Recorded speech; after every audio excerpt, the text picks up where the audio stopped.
What is up, everybody? Welcome back to another video. Today's video, we are here with the final injury report of the week for the Lions and for the Browns, man.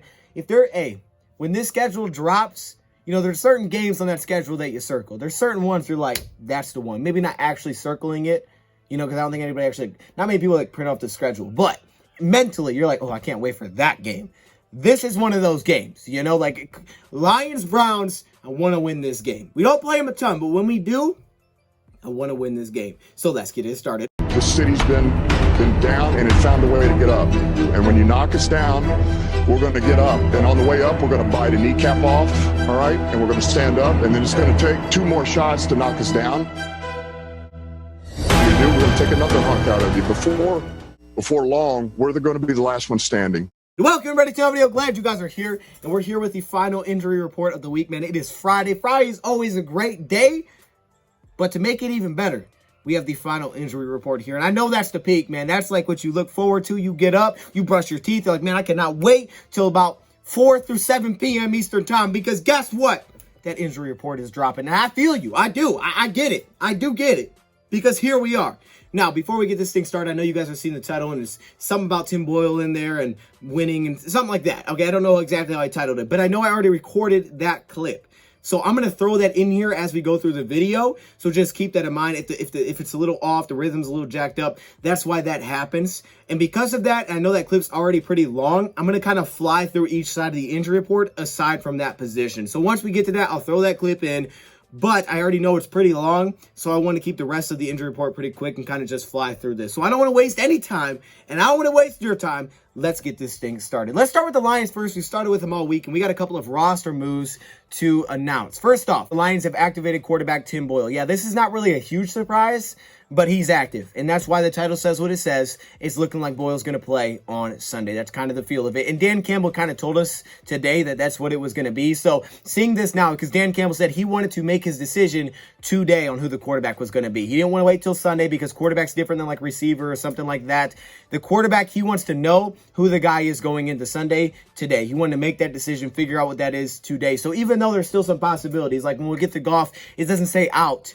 But at the same time, it's like, yeah, he's probably not going to play. Tim Boyle looks like the starter for this game. He did say David Blau is ready, but it sounds like he'll be the backup to Tim Boyle in this situation. So they had to do this. They had to activate him so that he could play on Sunday, and they have now done that. Create the spot for Tim Boyle. The Detroit Lions have waived cornerback Corey Ballentine from the 53-man roster. Yesterday, I was talking about how he can help us on special teams, but I didn't think he'd be the kick returner because I thought Godwin kind of won that role. So I did talk about some of the coverage he could help us in, but he hasn't played defensively. And that's probably my fault that I didn't kind of get the hint that this kind of thing could happen. It didn't make sense to me at first. I'm like, well, why would you take the guy off of IR, right? To waive him. You could have just left him on IR and had that roster spot open. You wouldn't have had to do anything. But the Detroit Lions took him off of IR, put him on the 53, and today waived him. The reason I'm thinking that this happened is because he probably won't be back on the 53-man roster anytime soon. He may land back on the practice squad, but I don't think he'll be on the 53-man roster. I think it was just a way for the Detroit Lions to kind of get him off the roster. It was like, okay, let's just get him off here because we got to do this, and that way we can waive him. And I think a reason they did that is because they see Mark Gilbert. They see the depth that Mark Gilbert brings, and they're like, okay, this is our depth guy. We have depth at cornerback here. Godwin's kind of won the kick returner role, so maybe we don't need Corey Ballentine. So that's kind of my theory on why that went down. The Detroit Lions have also signed Dan Skipper, the tackle, to the practice squad. It's really cool that Dan Skipper is back because remember, if you don't remember, he got carted off in the final preseason game. Playing some high reps for us. He got carted off in that game. So he went out and the Detroit Lions ultimately waived him on an injury settlement. So, you know, they paid for the projected dime that they thought that he would miss. Now he's back. I mean, the possibility was there, but he's back now. And I think the Lions, you know, they may have kept him if it wasn't for the injury, right? But with the injury, they just, all right, we're going to waive you on an injury settle, open up a roster spot. So they did that. It's cool to have him back. And that's a crazy journey. I kind of forgot about it, honestly. 10 weeks later, he's back. More than that, like 11, 12 weeks later, he's back on the roster. So that's really cool for Dan Skipper. Oh, he's on the practice squad. That's really cool to hear that news. Put a little smile on your face. That smile, beautiful. We haven't had a feel of the tackle position and some of the injuries that they were dealing with and who could be out this week. It's very possible I could see him get elevated to the active roster this week, and I could see that happen. If the Lions are going to go these 6 offensive lineman sets like they did last week, they could definitely elevate him just to get another body in there. You'll see what I mean when we take a look at this injury report, but that's what it looks like the Lions may have been doing, and he's already familiar with the system, right? Familiar name here, so probably won't take him too long to be able to slide right in. And it's not like we're asking Dan Skipper to start. If he had to play, it would just be a depth purposes. Like, he would just give us depth at that tackle position. And right now, it kind of helps us because of some of the injuries that we're dealing with. Decker, so they wanted depth. And Matt Nelson, who we'll see today as well. The thing about Skipper is, man, getting back and getting healthy after a serious injury, which is awesome. You know, it could take some time, so maybe he's not ready to be, like, elevated or something like that. But, at the very least, I think as the season goes on, I mean, he's going to give competition to Will Holden. He's going to give competition to Matt Nelson. He's going to be a competitor, right? I mean, there's no lock for Will Holden on this roster once this guy gets back to it, right? So there's going to be that at least competition there. Let's dive into this injury report. Let's not waste any more time. Let's get into this, okay? Let's start off at the top because we've got a new addition. It's Trinity Benson.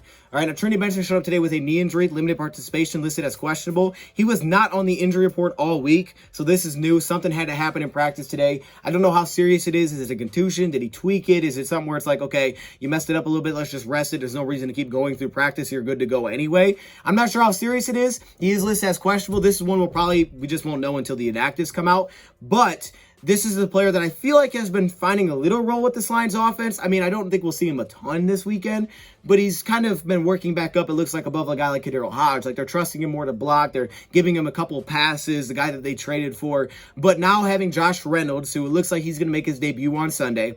You have St. Brown. You have Khalif. It's kind of just more of a depth guy at this point. I think Trinity Benson for us because I think Josh Reynolds is going to play a lot this weekend. So for Benson, it's just more depth purposes. If he can't go, we do still have Kadero Hodge who could help out in that area. But it seems like they kind of had Benson above Hodge recently, which I guess makes sense. So there you go. We'll just kind of see where that's at. Here's some good news, though. It's Taylor Decker. Some great news. This showed up as a scare yesterday, and I was like, oh, no. But he's limited today. So yesterday he didn't practice. Today he did with the elbow injury. Dan Campbell said he's good. You know, he's good to go. He believes he's good to go. He'll play through things. You know, he's tough.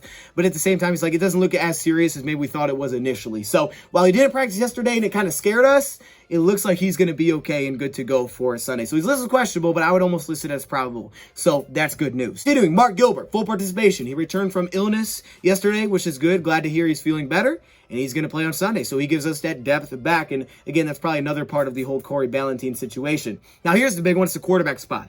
You can see Jared Goff listed as doubtful, did not practice today. So Dan Campbell said he wanted to make that decision today. They would see how he could throw, and then they would decide whether or not they would have him go through practice. So they would know before they even went through practice where he was. The fact that he did not practice today, he wasn't out there with getting first string reps or anything like that, tells us that throwing around period, they're probably like, okay, yeah, we're not going to go with it. Now, apparently Jared Goff said he felt better today. Maybe just trying to, hey, I feel good, coach. I'm all right. I'm good, coach. Trust me. I can throw with the other hand. Like, nah, okay, we ain't doing this. Or maybe he threw it.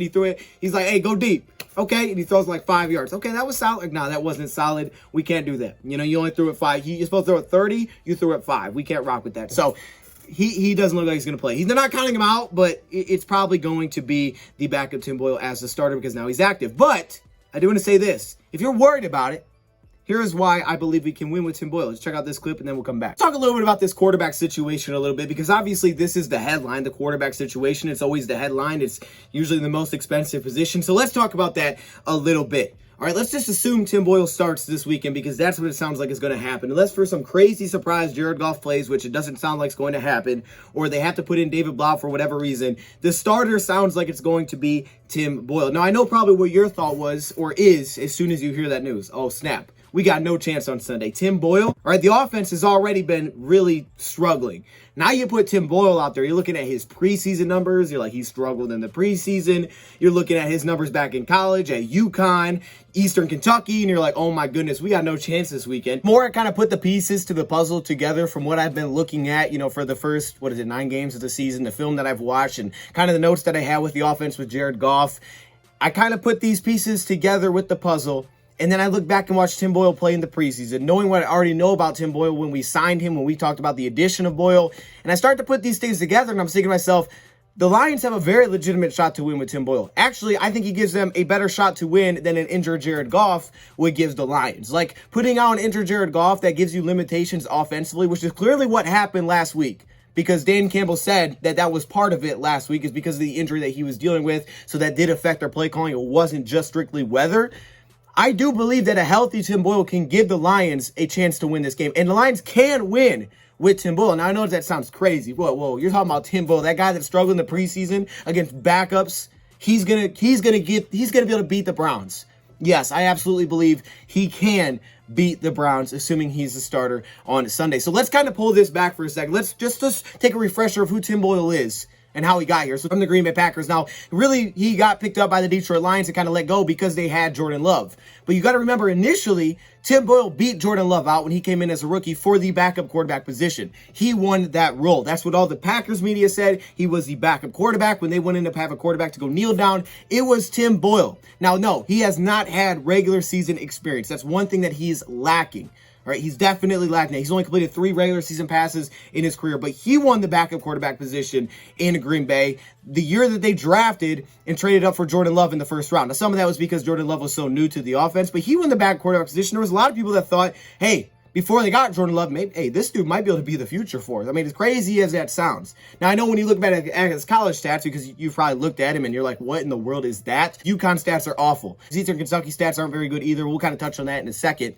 But the reason the Green Bay Packers initially signed him, they didn't go out there and look at his stats and were like, hey, those are good. Like, no, they didn't sign him for that reason. But he got picked up by Green Bay. Why did he get picked up by Green Bay as an undrafted free agent with those numbers? The reason they picked him up is because of his athletic ability, his mechanics, his ability to throw the football. That's what the guys at the top said for the Green Bay Packers. Like, he could throw into tight windows. He can make all the throws. He's the most athletic, really, quarterback in all different phases that we've had since we drafted Aaron Rodgers a long time ago. Like, he can check all of those boxes. It's kind of easy to overlook this, but it's important to remember that coming out of high school, this was a guy that had scholarships from a lot of big schools because he had a lot of ability. Like, this guy got scholarships, and I know he ended up with UConn. We'll talk about that. From Michigan, Notre Dame, Oregon. Like, we're talking some big schools offered him scholarships. Now, he initially went to Boston College, but he decommitted from there because they had a coach change, which happens in college. So he decommits, goes to UConn.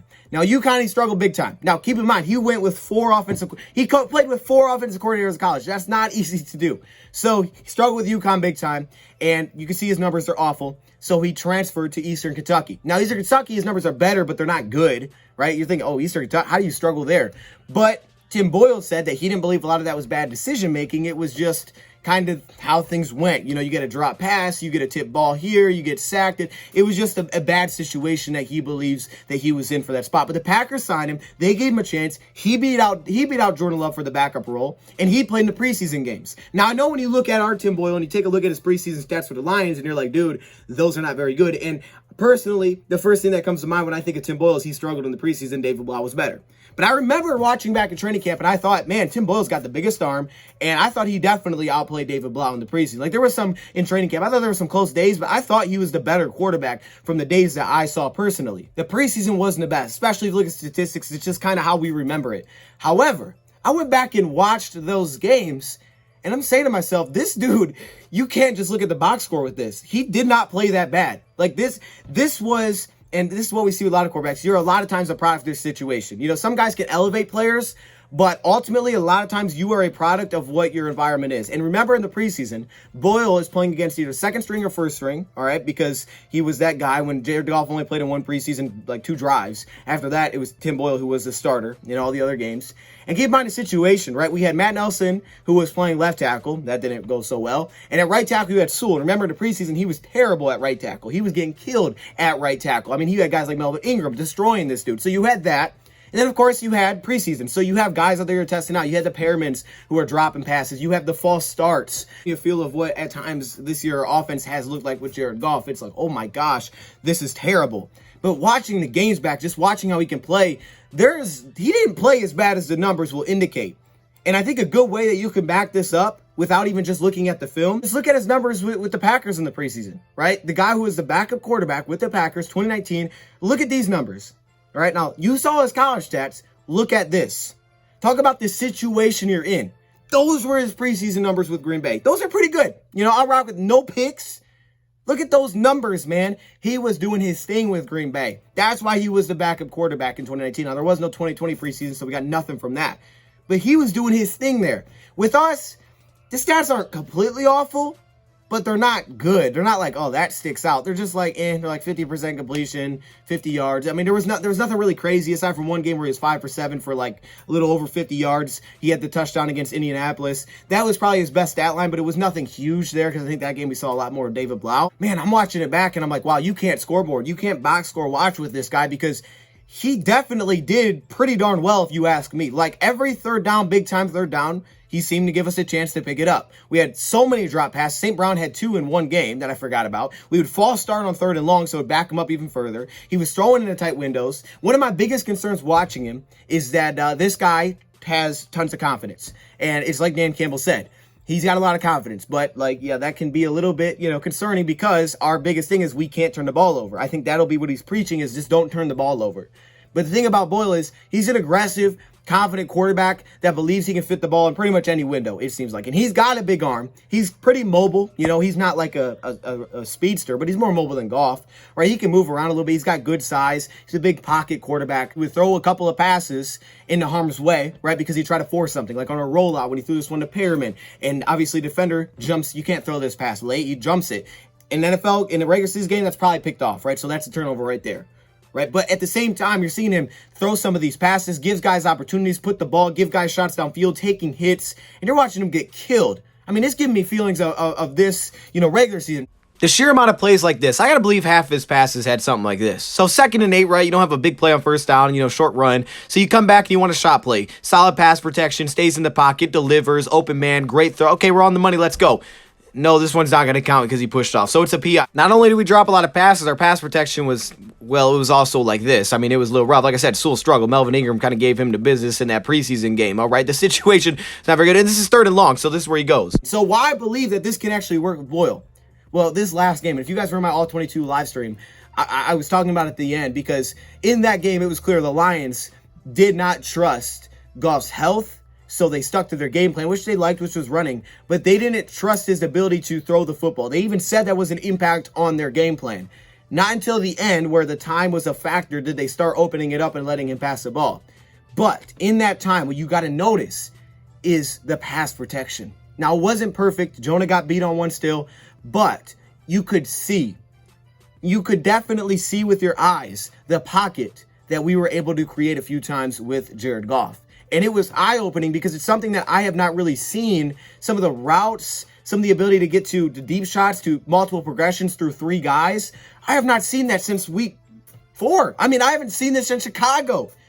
Because, like we said in the video, the Lions went from an offense that had some receivers, that had Frank Ragnow, and even though they didn't have Decker, they were able to push the ball in the first 4 games. You look at Goff's stats, they are nothing like these last, 4 or 5 games. I mean, you just look at the first 4, those offenses look different. Now, our problem back then was turnovers. You get to the red zone with turnover, fumble, strip sack, something would happen, pick. That was our issue early in the season. We moved the ball without a problem. I mean, I'm watching some of these throws early in the season, and I'm looking at Goff step up in the pocket, stay in there, read through multiple reads. The Lions offense, we know it schematically changed. It changed schematically. We went from an offense like that to losing our receivers, not trusting our receivers, Dan Campbell calling them out. Then all of a sudden you lose Frank Ragnow, so Evan Brown comes in. Matt Nelson's still struggling. So we just, for 3 weeks basically, we said, all right, forget this. We're going to go screen heavy.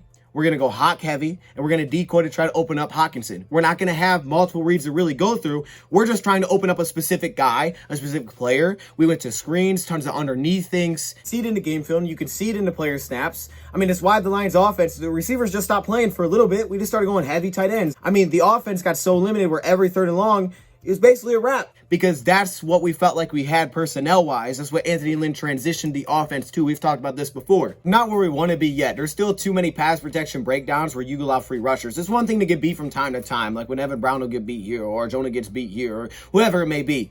But it's another thing when you allow free rushers and you're just not picking up blitzes. That's an area where the Lions got to improve. You look back earlier in this game and some of the passing that we were doing, just way too predictable. Right? I mean, we were going constantly, really 3rd quarter to the 4th quarter, over and over, under center, handoff, stretch right, stretch left. And the only passes we could do out of it were either a quick wide receiver screen, or we try to do a tight end screen or a running back screen. We didn't pose the threat of being able to push the ball down the field, and the Steelers were just dialing it up, and they were all over everything. They were just selling out every play, so even on the play actions, we wouldn't get blocks around the edge and we get pressure before we can look to take a shot down the field. You know, after the first one, we didn't even get a clean look down the field after that. Until the end where the Lions started spreading it out because of the time situation, forced to kind of trust Goff's ability, right? They trusted that over putting Blau in, so they spread him out, and the run game found some, traction. Saw some of those glimpses of pass protection where it's like, hold up, we're getting through multiple reads on some of these plays. Is the pass protection perfect? No, it's not going to be.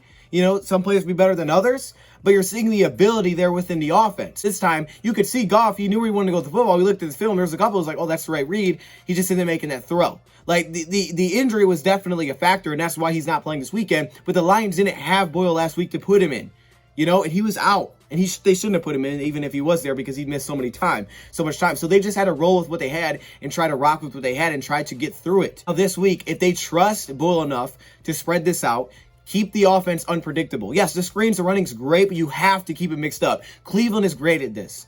They'll run under center, and then they'll pop out and empty it out real quick. And it just keeps you honest. Or they'll run out of shotgun. It keeps you honest because you have to respect all of it. For us, we got so complacent, so limited offensively, it seemed, that we just kept going back to the same thing over and over and over. And the defense they knew we were coming. It was too easy to guess what was happening. And we didn't find traction really from midway through the third quarter till the end of the fourth quarter until we started spreading it out again. And I think a healthy Goff could have helped us a ton.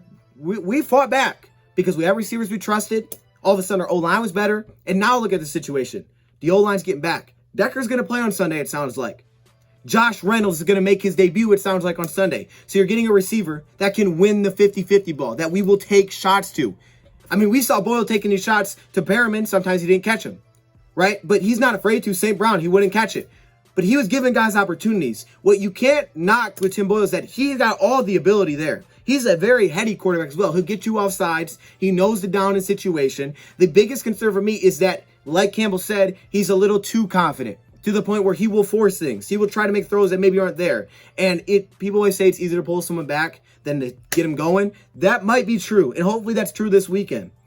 That's my biggest concern is turnovers. If the Lions, Tim Boyle specifically, can avoid turning the ball over. And it's hard to do that because you don't want to be like, hey, don't be yourself, because then he's not him.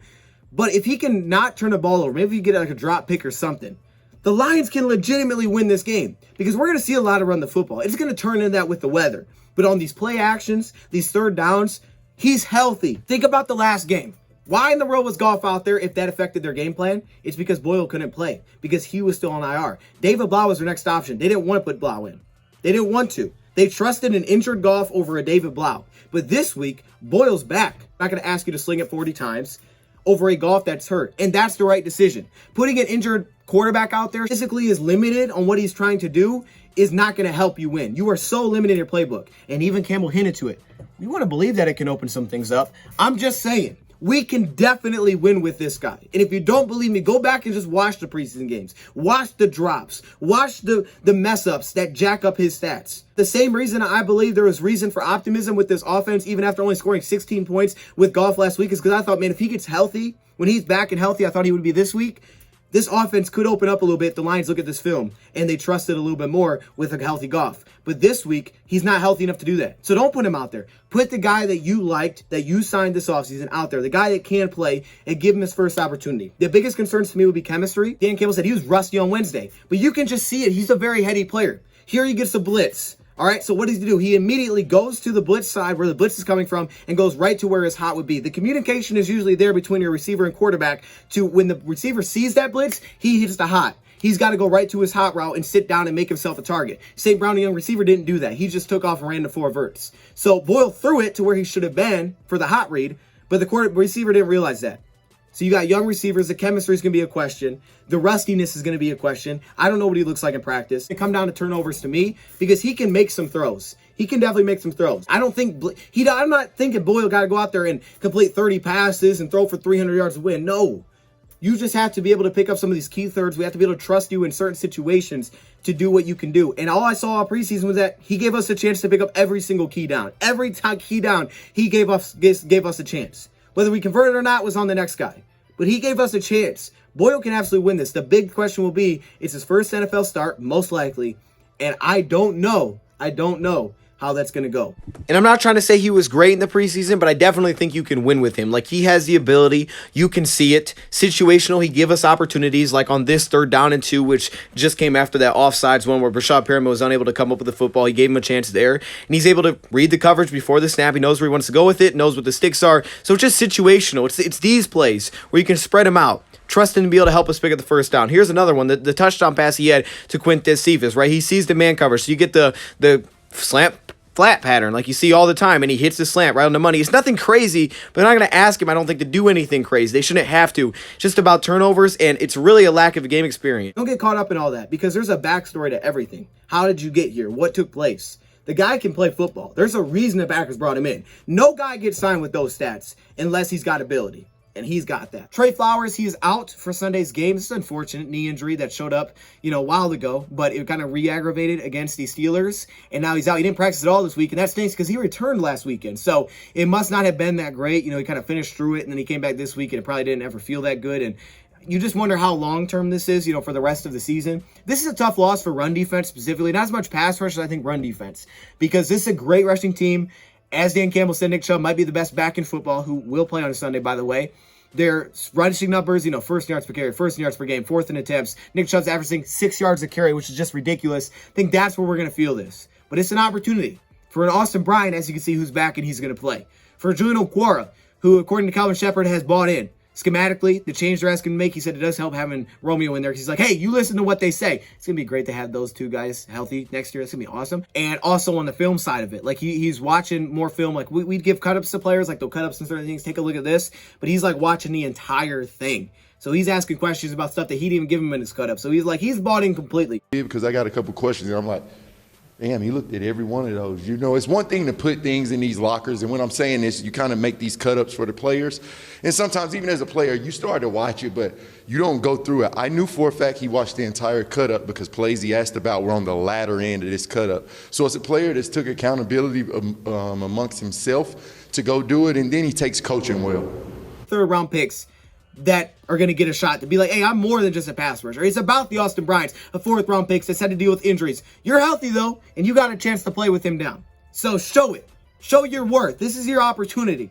I just gave him a little hype speech. All right, Jamar Jefferson, another bad news here. He's not going to play on Sunday. Hate to see that. I was hoping, but, he's not healthy. And, again, it doesn't seem like it's a long-term thing from what Dan Campbell told us initially, but there was a chance he didn't play this week, and he's not going to. He didn't practice all week.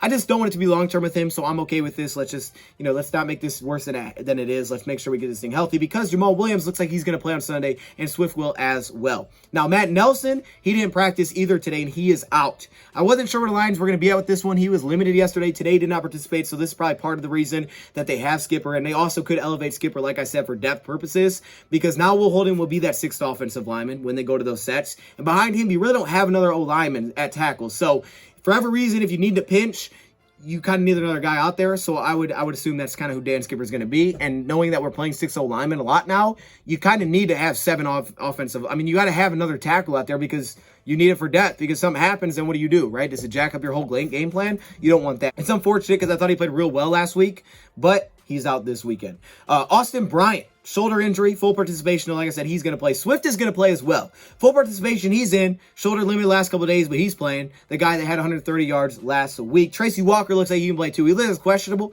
He said at the end of last week that he was going to play, and here he is full participation on the last day of the week. That's awesome. Awesome to see that T-Walk and with Swift. Jamal, limited, questionable, but it sounds like he's going to play after seeing his little interview yesterday. I'm just happy to be back with my teammates. And he capped it off with Jerry Jacobs, the groin, full participation though all weekend.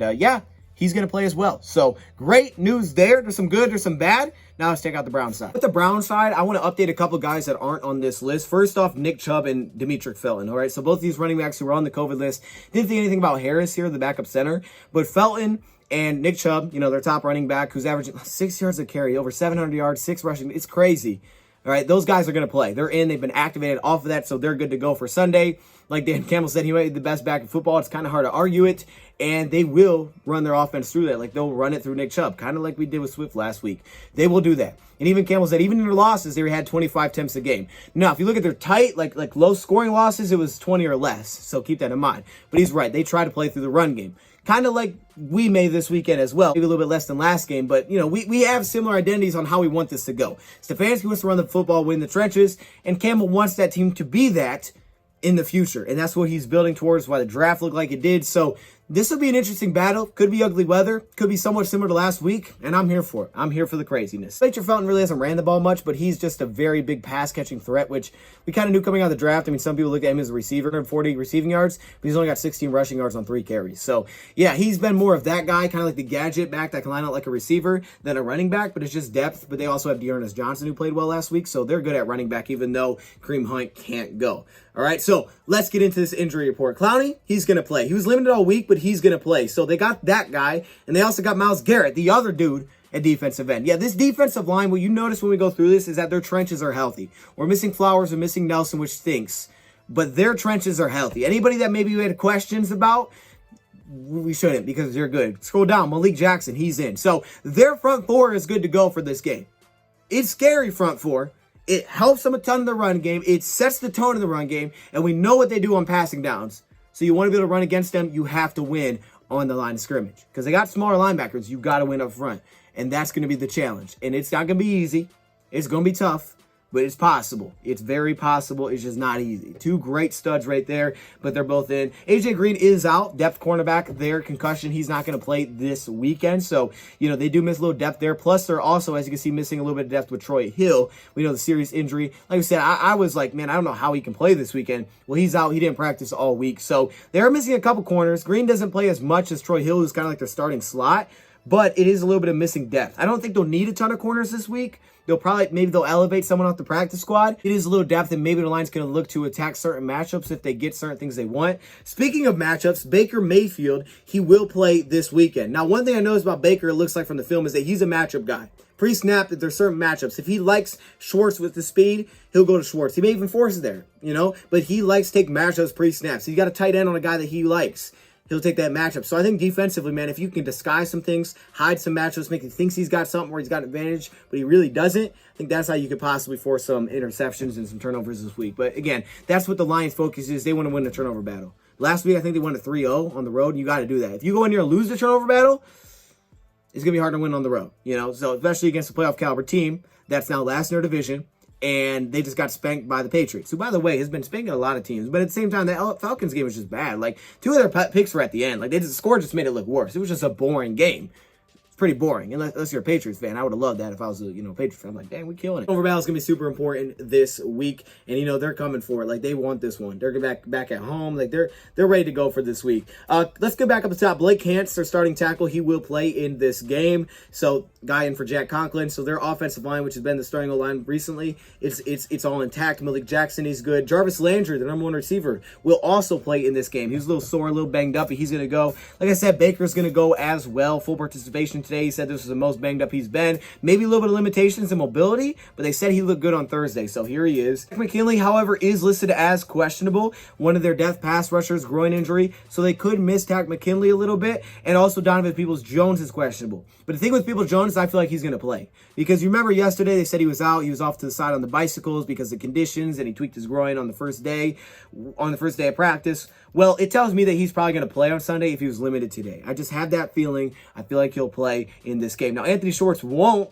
The speedster out of Auburn, he won't play. He hasn't been maybe as impactful offensively as a guy like Donovan Peoples-Jones, but they are missing that speed weapon, which could benefit us a little bit there. J.C. Tretter, this was another one that showed up yesterday. That was kind of a big deal because he's a great center. We're talking about, well, what about their depth situations? But like we said with Tretter, he's just played through so much. He's just an Iron Man for them, and he's limited today, and he's listed as in with limited. That doesn't happen on a limited. Hey, he's good, though. I was like, oh, okay. He didn't practice yesterday, but he's good, though. So Tretter's going to play in this game. So like I said, their O-line's going to be good to go. It's about the trenches, man. You got to win it. We got some young guys up there. That's where it's going to start in this one. Greedy Williams is going to play. 2 new additions. Ronnie Harrison Sr., the safety, and Austin Hooper are both going to play. They're both on here now, but they're both going to play. RU's their top tight end, but also Njoku has more receiving stats. So, like I said, he likes his tight ends. He likes his matchup free snaps that he gets. So maybe if you can hide some of those, you could possibly try to take advantage. But either way, the Browns got great news on this injury report today. We had some good, some bad. What it comes down to is, to me, in the trenches and the turnover battle. Like, if you want to make it as very just kind of simplistic, I think those are the 2 things they look at and say, okay, this is where the game's going to be decided. In the trenches, and it's going to be decided on the turnovers. So we'll see if the Lions can win those two battles. I think they did a real good job of it last week, but you got another AFC North opponent who is hungry, and I wouldn't say very happy. And even if there is a little banged up Baker there, they may run it even more. So you got the top running back, maybe in football back. Let's do this thing. Let me know your thoughts, comments below. Thank you for watching, and I'm out.